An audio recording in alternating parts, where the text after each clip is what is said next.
President Donald Trump's budget office on Wednesday rescinded a memo freezing spending on federal loans and grants. But in those 2 days, the original memo sparked widespread confusion, some of which affected some of our local organizations. ABC 6 News reporter Larry Jackson shares how one nonprofit was impacted and how Congressman Gabe Amo is responding. Congressman Gabe Amo spent Thursday morning at Children's Friend, a nonprofit Head Start provider in Providence, devastated by the aftershocks of the federal funding freeze. The freeze, issued under President Trump's executive order, froze federal loans and grants across the country. Programs like Medicaid and Head Start were also impacted by what the White House called an outage from the online systems responsible for drawing down federal funding.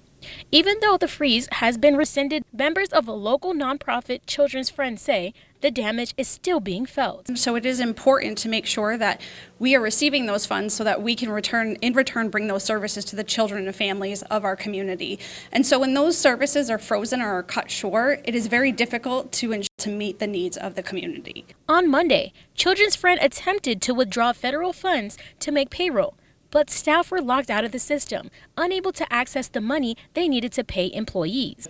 We're not sure that we are going to receive the funds. We're not sure what these temporary, supposedly temporary pauses will mean. And what that would also ultimately be is uncertainty for families who have their kids in Head Start, uncertainty for seniors, uncertainty for veterans, uncertainty for police departments who get federal funding. The impact is immeasurable. The funding freeze was ended 2 days after it was put into effect. The White House rescinded the memo on Wednesday.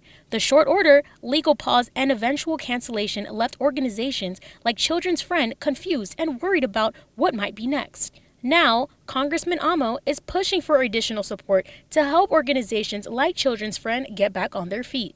The visit Thursday focused on early childhood education and the continued need to provide resources for these vital programs. In Providence, Larry Jackson, ABC 6 News.